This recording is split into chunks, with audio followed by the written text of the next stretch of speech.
अरे देखो वो कौन कूद रहा है। अरे अरे अरे रुको, नदी में मत कूदना, भयानक तूफानी बाढ़ चली है।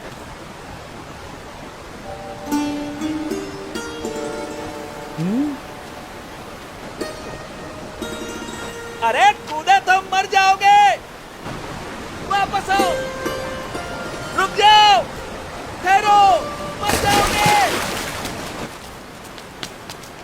कहाँ गया? लगता है पानी के भंवरों ने उसे खींच लिया, डुबो दिया। इतनी भयानक बाढ़, उसका जीवित रहना असंभव। मर गया बेचारा। कहाँ गया वो बच्चा? कहीं नजर नहीं आ रहा। राम राम। मर गया बेचारा।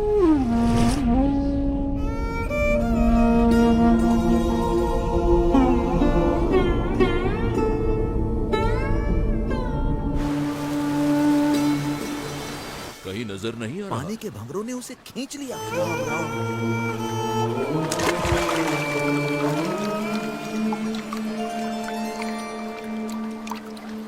भयानक बाढ़ में उसका जीवित रहना असंभव है। बेचारा। अरे ये नहीं कौन होगा ये वो? कैसे बच गया? अरे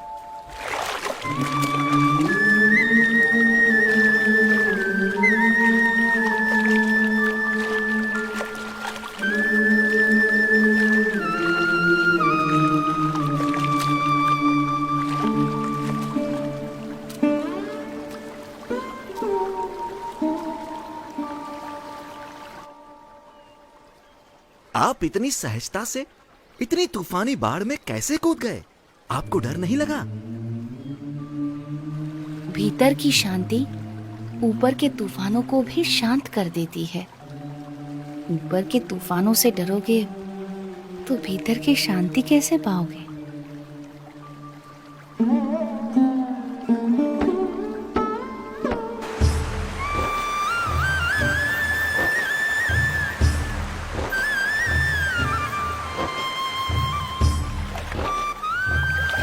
नीलकंठ वर्णी के निरंतर अथक रूप से चलते चरण उन्हें जहां भी ले जाते थे, वहां कोई न कोई किसी न किसी रूप में उनसे जुड़ जाता था। बरेली गांव में भी कुछ ऐसा ही हुआ। अरे पिछले साल तो इतनी बाढ़ आई थी कि गांव के सारे घरों में पानी घुस गया था।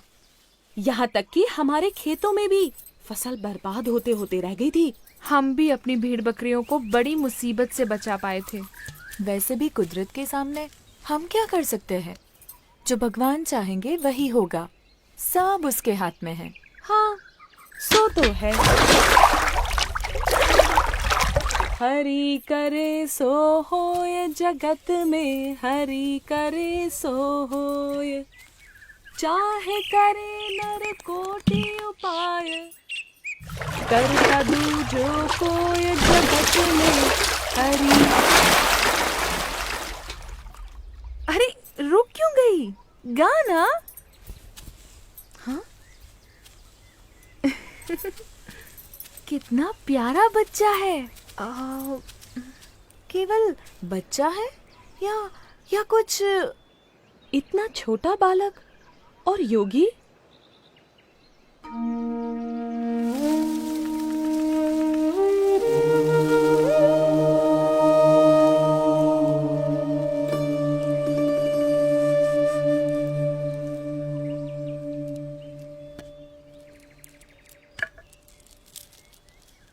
बेटा, तुम कौन हो?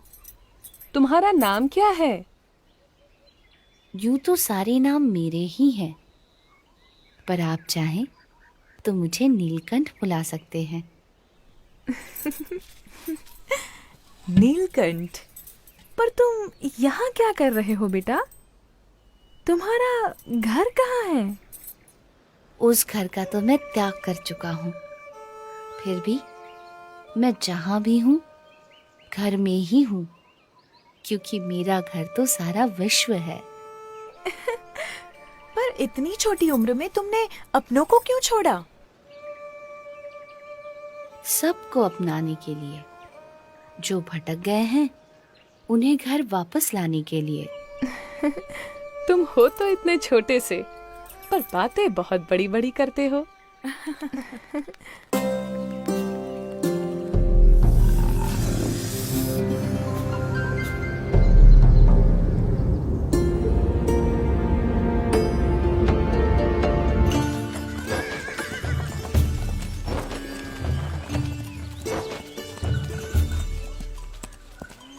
भैया, यहाँ आसपास में कोई जगह है जहाँ नारद जी ने तपश्चर्या की थी?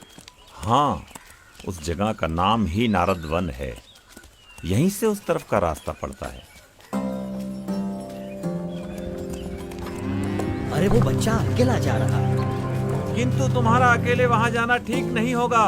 बड़ी भयानक जगह है। नीलकंठ वर्णी ऐसे भयानक वनों में भी सहज रूप से चले जाते थे जहां दिन में भी सूरज की किरणें प्रवेश नहीं कर सकती थीं।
सुबह हो या शाम, दिन हो या रात, ऐसे अनेक बीहड़ वनों को पार करते हुए, कईयों को अपने स्वरूप की स्मृतियां देते हुए कुछ दिनों की यात्रा के बाद नीलकंठ वर्णी नारद वन आ पहुंचे। सब सुनिए, संध्या काल हो रहा है। सब सचेत हो जाइए। अपने मवेशियों को घर के अंदर ले लीजिए, बच्चों को भी ले लीजिए। सचेत रहिए। खेलना बंद करो, पता है ना बाहर कितना खतरा है। घर का ताला अंदर से बंद कर लेना, कोई बाहर ना निकले, ध्यान रखना। चलो चलो जल्दी करो। चलो जल्दी जल्दी सब कुछ अंदर रख दो। चलो चलो जल्दी करो। मैंने इस तरफ के दरवाजे बंद कर दिए हैं। भी सब बंद कर दिया है। चलो जरा जल्दी करो। चलो चलो तुम जल्दी पीछे करो। के सारे दरवाजे भी बंद कर दो। हाँ भैया। अरे कोई खिड़कियां भी खुली मत छोड़ना। अरे सामान आने के बाद अपने सभी लोगों को अंदर बुला लो, कोई बाहर ना रह जाए। बेटे, मैं इस कमलेश्वर मठ का महंत हूं। अंधेरा हो रहा है और रात बहुत डरावनी होगी। मठ के अंदर आकर रहो। अंतर का उजास बाहर के अंधेरे से डरने ही नहीं देता। अच्छा, अगर मठ में रहना नहीं चाहते हो तो फिर श्रीपुर गांव में कोई और ठिकाना ढूंढ लो, लेकिन यहां मत रुको। मैं बस्ती से दूर एकांत में रहना अधिक पसंद करता हूँ। लेकिन यहां रुकने में खतरा है। यहां रात में खूंखार जानवर आते रहते हैं। इंसान हो या मवेशी, किसी का भी शिकार कर लेते हैं। यहां रात की हवा में मृत्यु मंडराती रहती है। तो आपका कहना है कि मृत्यु आपके मठ में प्रवेश नहीं कर सकती? क्या आपके किवाड़ या दीवार मृत्यु को रोक सकते हैं? मृत्यु को तो कोई नहीं रोक सकता मेरे बच्चे, लेकिन सामने से मृत्यु को गले लगाना भी तो उचित नहीं। यदि मृत्यु को कोई रोक ही नहीं सकता तो उससे डरना भी क्यों? जीवन से मोह ही भय का कारण है। जहां मोह नहीं वहां भय नहीं। तुम बालक भी हो और योगी भी। अब बाल हठ और योगी हठ दोनों को तो मैं नहीं छुड़वा सकता। वैसे मठ में सदैव तुम्हारा स्वागत है। मन करे तो चले आना।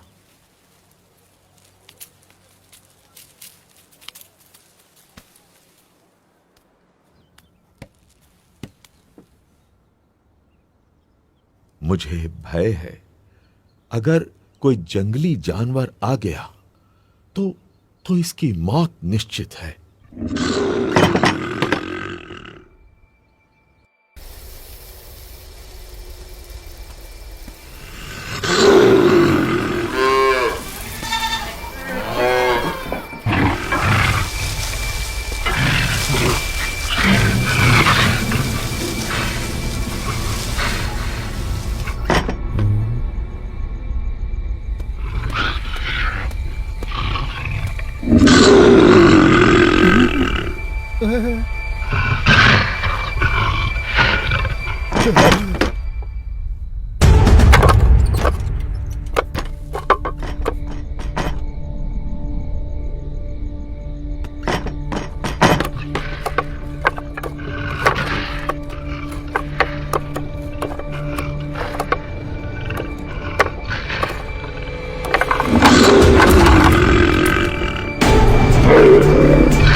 शांतं भवतु, कल्याणमस्तु।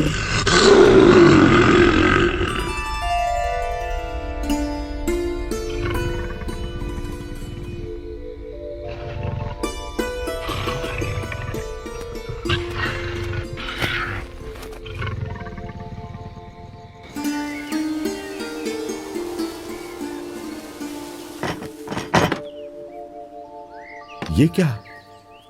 मैं ये क्या देख रहा हूं? अकल्पनीय। जहां दिव्य प्रेम हो वहां भय नहीं हो सकता।